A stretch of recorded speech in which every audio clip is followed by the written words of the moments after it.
Hello friends, welcome to my YouTube channel Let's Cognize. Today our next topic is the new face of imperialism. It is the topic of Unit 2nd Macaulay, Raja Ram Mohan Rai and Charles E. Trevelyan. It, its first block of MEG 10 English Studies in India. Now हम discuss करते हैं the new face of imperialism. While Grant was thinking of anglicizing the native, the British education policy was running on completely different principles. उन्होंने क्या कहा है कि grant जब एंग्लिसाइजिंग natives के बारे में सोच रहा था, मतलब देशी के बारे में सोच रहा था, तो जो ब्रिटिश एजुकेशन पॉलिसी थी वो अलग अलग सिद्धांतों पर चल रही थी. Before the Anglicist viewpoint on education was realized in actual practice, the colonial system of education was guided primarily by pragmatic consideration. जो एंग्लिसिस्ट व्यू पॉइंट है, व्यू पॉइंट देखने के लिए एजुकेशन पर उससे पहले क्या करना होगा, उन्हें रियलाइज हुआ एक्चुअल प्रैक्टिस में कि जो कॉलोनियल सिस्टम है एजुकेशन का, उसे गाइड किया गया था सबसे पहले प्रैग्मेटिक कंसीडरेशन द्वारा. The encouragement of ancient and medieval Indian learning by the British was based on the policy of neutrality regarding religious culture matter. जो encouragement थी, प्रोत्साहन था एनिसेंट और medieval इंडियंस का, वो लर्निंग किनके द्वारा करते थे, ब्रिटिशर्स के द्वारा. जो किनके बेस पर होती थी लर्निंग, पॉलिसी ऑफ न्यूट्रलिटी के बेस पर, जो किनके रिगार्डिंग थी, रिलीजियस कल्चर मैटर्स के. द फियर ऑफ राउजिंग होता है तोड़ मरोड़.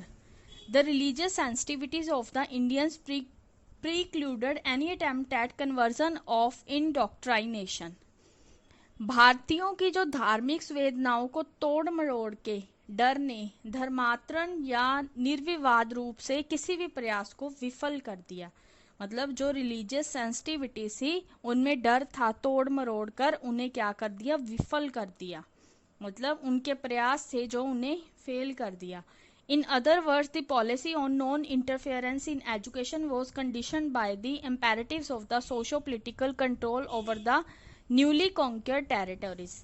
दूसरे शब्दों में उन्होंने क्या कहा है, जो पॉलिसी थी नॉन इंटरफेरेंस इन एजुकेशन के ऊपर, उसे कंडीशन किया गया था किनके द्वारा, सोशल पॉलिटिकल के द्वारा. और किन पर कंट्रोल किया गया, टेरिटोरीज पर कंट्रोल किया गया.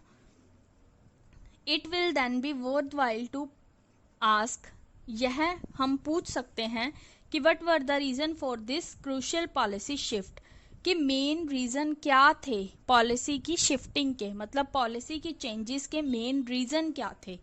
What made the colonial master think that the odd policy of placating the natives cultures prejudice was outdated. यहाँ पर उन्होंने फिर से क्वेश्चन अराइज हुआ है. पहला क्वेश्चन अराइज हुआ था कि क्या रीजन थे जिसके वजह से क्या था, क्रूशियल पॉलिसी शिफ्ट हुई. मतलब जो रीजंस, मतलब किन रीजन से चेंजेस आई पॉलिसी में. और नेक्स्ट उन्होंने क्या पूछा है, देश की सांस्कृतिक पूर्वाग्रहों को खत्म करने के लिए पुरानी नीति पुरानी थी. सेकंड क्वेश्चन ये अराइज हो रहा है, आउटडेटेड मतलब पुरानी थी. Can we assume that the framers and supporters of the new education policy of 1838 redefined British imperial domination? Third question arise हो रहा है, क्या हम यह अज्यूम कर सकते हैं कि जो फ्रेमर और सपोर्टर हैं न्यू एजुकेशन पॉलिसी ऑफ 1838 के, क्या उन्होंने ब्रिटिश इंपीरियल डोमिनेशन को रीडिफाइन किया है, मतलब दोबारा डिफाइन किया है. ये था हमारा फर्स्ट पैराग्राफ. आई होप आपको ये अच्छे से समझ आ गया. इसमें हमने देखा है कि जो ब्रिटिश एजुकेशन पॉलिसी थी वो अलग अलग सिद्धांतों पर चल रही थी, और जो कॉलोनियल सिस्टम था एजुकेशन का, उसे सबसे पहले गाइड किया गया कंसीडरेशन द्वारा. और जो एनिसेंट और मिडीवियल इंडियन का प्रोत्साहन था, इनकरेजमेंट थी, वो किनके द्वारा लर्निंग की जाती थी, ब्रिटिश द्वारा. और किस बेस पर थी, पॉलिसी के बेस पर थी, जो किसके रिगार्डिंग थी, रिलीजियस कल्चर मैटर के रिगार्डिंग थी. और उन्होंने राउजिंग को देखा, कन्वर्जन और इंडोक्ट्राइनेशन की, और किस पर कंट्रोल किया उन्होंने, टेरिटोरीज पर कंट्रोल किया. और 3 क्वेश्चन अराइज हुए हैं। फर्स्ट क्वेश्चन ये अराइज हो रहा है कि क्या रीजन थे जो क्रूशियल पॉलिसी, मतलब पॉलिसी में काफी चेंजेस आई, शिफ्ट हुई। और नेक्स्ट क्वेश्चन अराइज हो रहा है जो कल्चर प्रेजुडाइज था वो आउटडेटेड था, मतलब पुरानी ही नीति थी, पुरानी नीति पुरानी ही थी। और जो थर्ड क्वेश्चन अराइज हो रहा है वो ये अराइज हो रहा है कि जो फ्रेमर और स्पोर्टर हैं न्यू एजुकेशन पॉलिसी ऑफ 1838 के, उन्हें क्या है, रीडिफाइन किया है ब्रिटिश इंपीरियल डोमिनेशन को। ये था हमारा फर्स्ट पैराग्राफ। नेक्स्ट पैराग्राफ है हमारे पास, नाउ हम डिस्कस करते हैं इसका second paragraph. A study of the various minutes and tracts of those who wanted to introduce English in India reveals that they differ from the old policy makers on the issue of controlling the socio-cultural life of their Indian subject.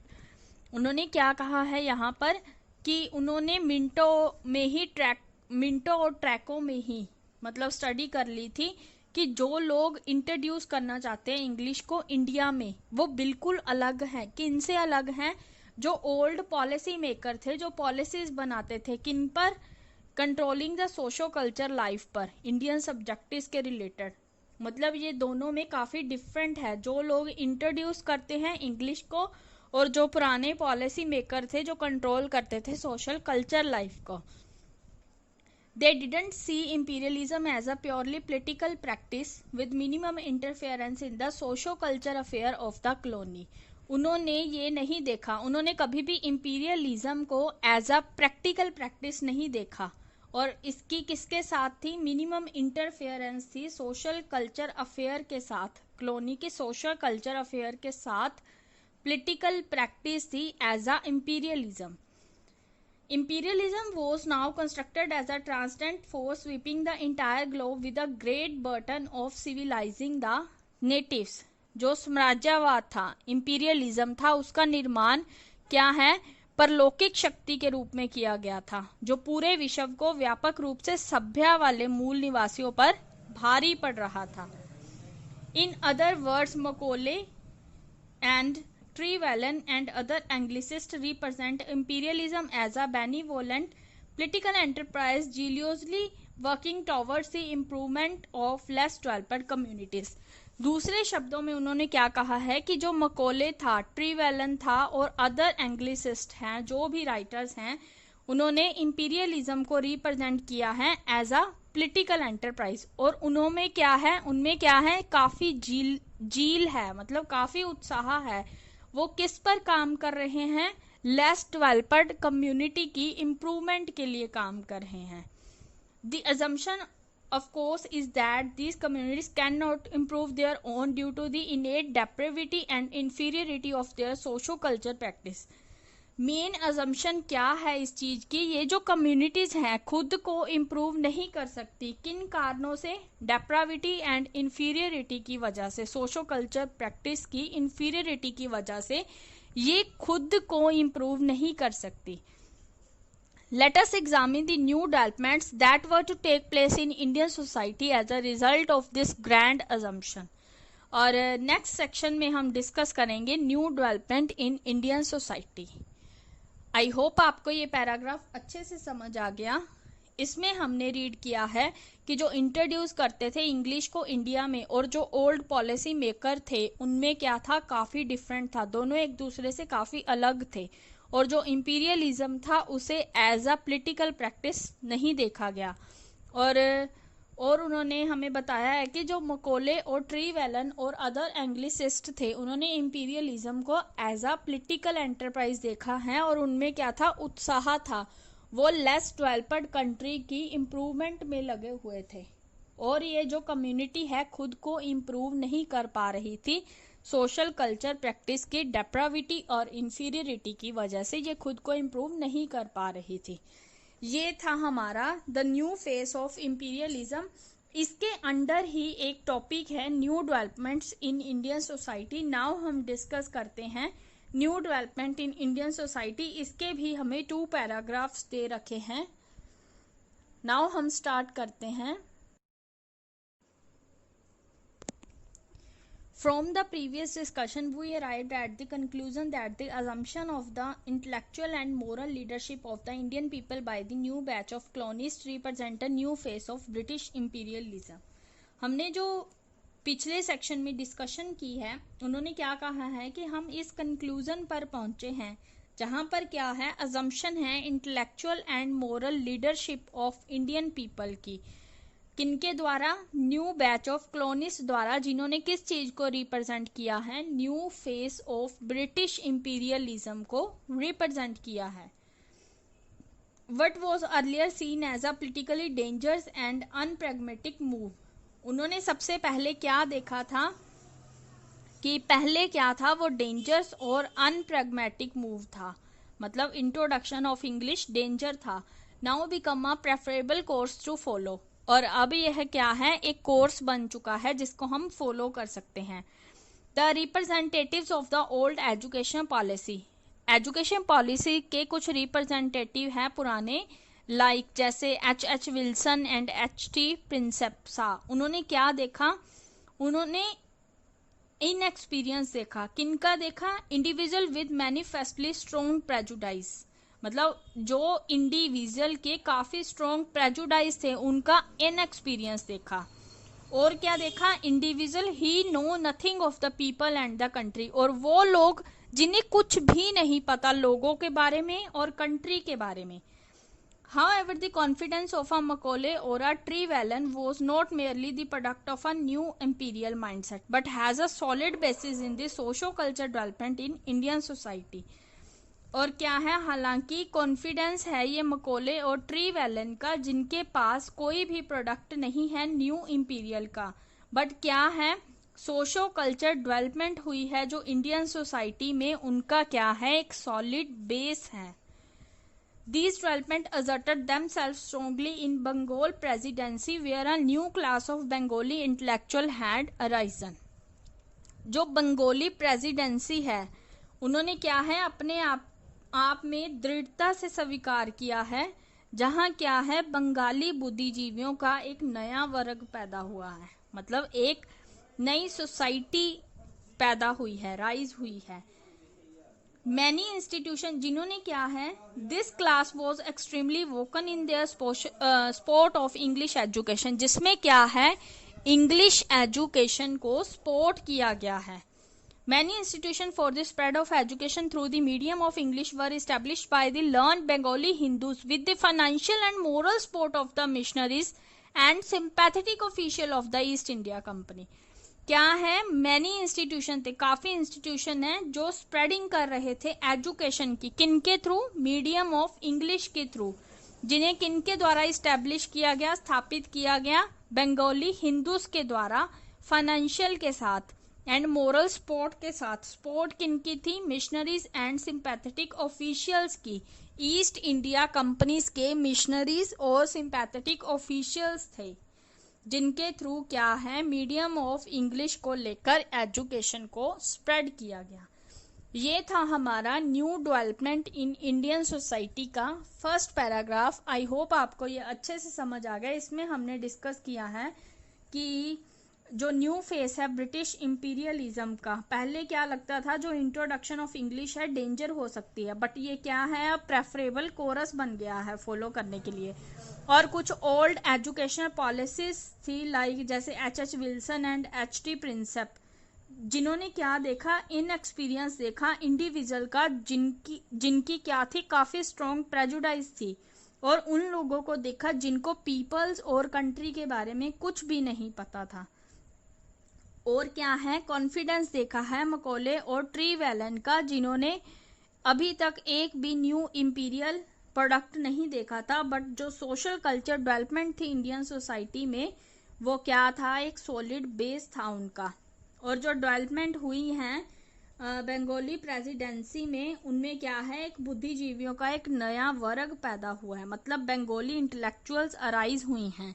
और ये जो class है, इसने काफी support किया है English education को, और स्प्रेडिंग की है एजुकेशन किसके थ्रू, मीडियम ऑफ इंग्लिश के थ्रू. और किनके द्वारा लर्न की गई थी, ये बंगाली हिंदूज के द्वारा, और सपोर्ट किया गया था इसे ईस्ट इंडिया कंपनी की मिशनरीज एंड सिंपैथेटिक ऑफिशियल्स के द्वारा। लास्ट पैराग्राफ है, the intellectual ferment in the middle class Hindus communities of Bengali signal the slow but sure growth of the social reform movement in India. इसमें उन्होंने क्या कहा है, intellectual ferment हुई, मतलब काफी उथल पुथल हुई middle class Hindu community of Bengal में, जिसने क्या सिग्नल दिया कि स्लो है बट श्योरिटी है कि ग्रोथ होगी सोशल रिफॉर्म मूवमेंट की इंडिया में। This movement was a revolution in idea. इस मूवमेंट में क्या दिखाया गया, आइडियाज में काफी विकास हुआ, रेवोल्यूशन हुई। with its strengthened criticism of the descendant and corrupt aspect of the Indian social system।